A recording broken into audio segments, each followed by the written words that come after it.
Abbott. And Lucy was the first woman in real estate, but also the first Florida developer. But nobody took her seriously because she was a woman. So she teamed up with her brother. They bought out all this land, and eventually she co-signed on each piece, selling it all bit by bit. And she kind of had that gingerbread structure design that she loves. So these two buildings are hers. The Christmas house is her design. But out of 130 of these pieces that she has, that she sold off, 124 still remain in operation for business and residential purposes. So I guess she shows up for being a woman. Because they have renamed this the Lucy Abbott District Tract, which is now Uptown San Marco, or we know it as Antique Alley. So if you like antiquing, this is where you need to be. Not so much. Unless you're like me, I have to have everything in a pair. I can't just have a gorgeous nightstand on one side and nothing on the other. That's just weird.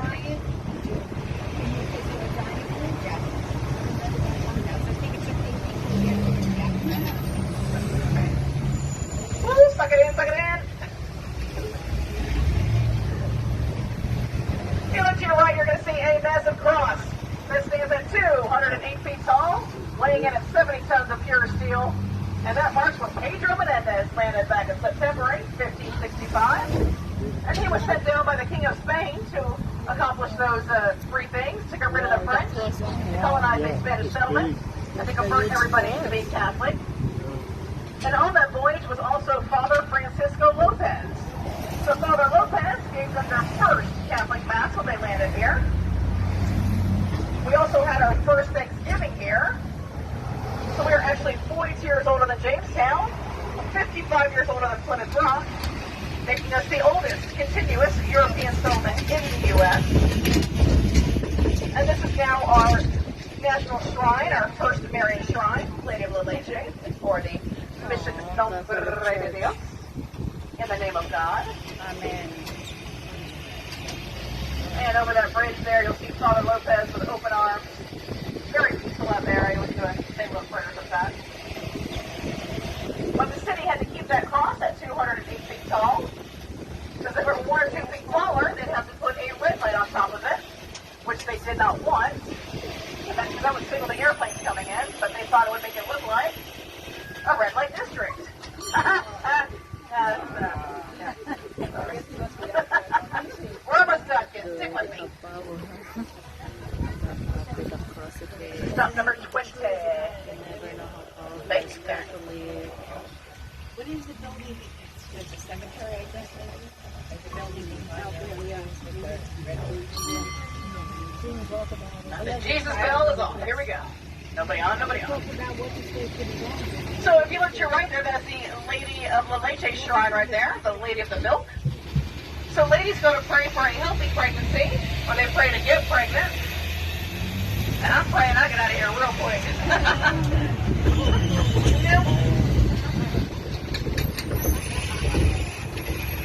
I don't even sneeze in that direction anymore.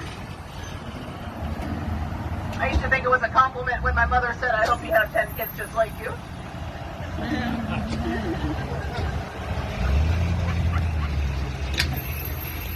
I'm going.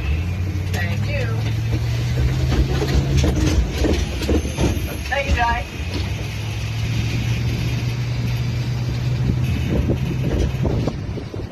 So now let's go say hi to our oldest resident here. He's been very faithful to us. He's been rooted here for a long time. Some like to call him a shady politician because he's a little crooked, hangs out at hotels. But he's actually older than Paul de Leon and older than Pedro Menendez. But around town, he's known as the Old Senator. And that is the gorgeous oak tree you see straight ahead here. Now, most oak trees only last about 300 years old, but the Senator is special. He is over 600 years old. Some say he's drinking the juice from the fountain. That's what's giving him the life here. But this is also a love tree because two trees grew together as one. And legend has it, if you kiss your partner underneath this tree, you stay together forever. Which is probably why the paramedics are here. No, not forever. This is step 21, the old senator, backing down like you're going down a ladder. Keep those handles upright. Old senator. I think it's the end now. No, it's not the end until we get back to where we should. You avoid this bridge area like the plague because every hour on the 30 they raise a drawbridge to allow boats to pass underneath it. Which in a street in a town with streets, this windy and narrow causes havoc in the traffic. So we all take the 312 bridge, it's yours significant, but you don't gotta worry about that darn bridge traffic.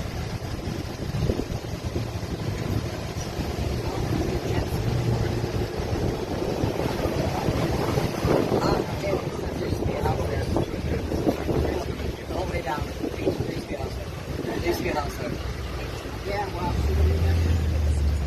it's on the Dolphin now, so it's all good. Yeah, it's still there. It's all good.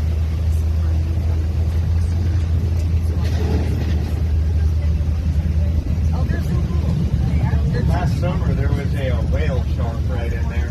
Oh, Yeah, a whale shark came over. Never seen them before. I was actually out of my kayak when I saw it. It was big. It was really big.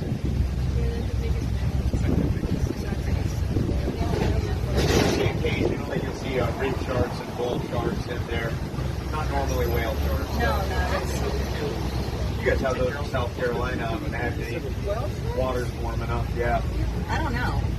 No, we don't live here.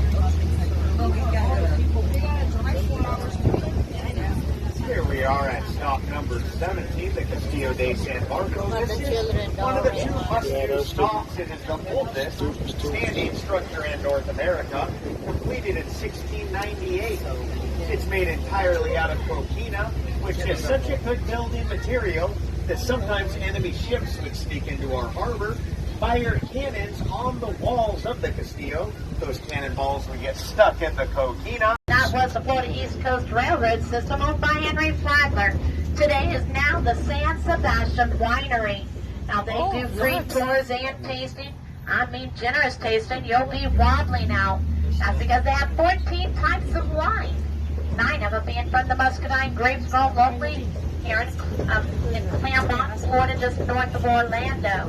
Now they also have port, sherry, and champagne, 17 alcoholic drinks. You'll definitely be wobbling out. Now I think they had way too much to drink of their wine, got a little tipsy and turned upside down. They named that upstairs balcony bar The Cellar.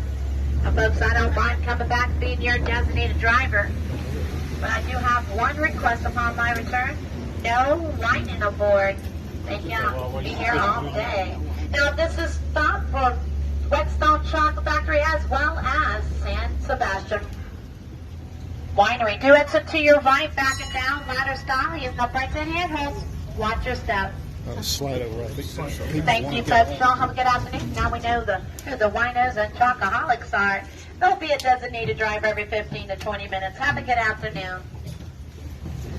Hey guys, welcome aboard. My name is Kendall. It's my pleasure to have you on board. I do ask that you please remain seated. Keep all body parts and personal belongings inside the trolley at all times.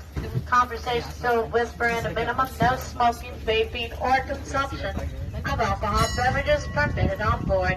And welcome aboard, guys. My name is Kendall. It's my pleasure to have you on board. Now, straight in front of me is the San Sebastian River. Now, zaps around.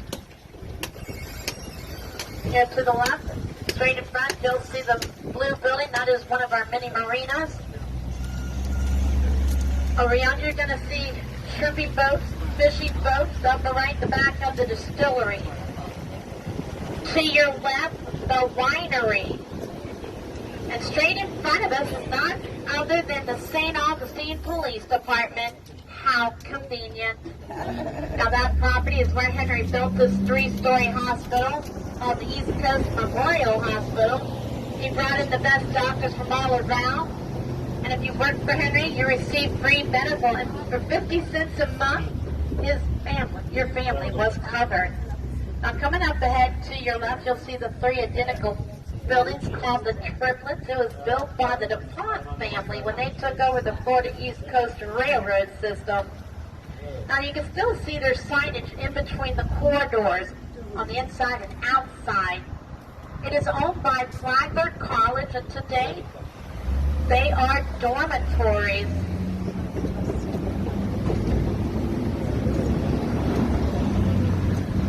Now, Henry Flagler wanted to find a fast and safe way for his guests to arrive at the Ponce de Leon. Now, the only means of transportation back then was by horse and carriage and by boat. Now, that could be dangerous because those natives, and not only that, those folks were afraid of those alligators. So Henry took himself to Jacksonville, and he purchased himself a railroad. Now, he standardized all the tracks to the same size, so his guests didn't have to transfer trains. Folks, that's what I call hospitality. Now, he's having so much fun. When he got back to St. Augustine, he took it all the way down to Miami. He looked across the Florida Strait and said, why not? Now, he took some trestle bridges from the bottom depth of the ocean floor. He brought them up and carried them 129 miles over the ocean to the southernest point of the Keys. It was completed in 1912. He was 82 years old and he died the following year.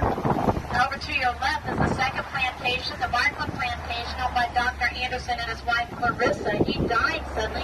Their son helped complete it, Dr. Andrew Anderson Jr. He was personal friends and physician to Henry Flagler. In 1938, the Great Freeze came and killed the plantation, so Clarissa had to find a way to support her means. Now, she opened up a boarding house, experimented with mulberry plants, and silkworm. Now, today it is owned by Flagler College, and they are now offices. Now, Henry Flagler approached Franklin Smith to build the Villa Zareta. Now, he asked Franklin if he wanted to be partners at the Ponce de Leon. Well, Franklin insulted him. He didn't really mean to, but he said, Henry, you're a fool. Nobody come out here in the swamps with the mosquitoes, the rattlesnakes, the alligators, the Florida panthers. He scoffed, laughed, and walked away. Well, this was very Henry. He was angry and mad, but he didn't say anything because he was a gentleman. But he never forgot. Now, Franklin Smith realized his mistake early on.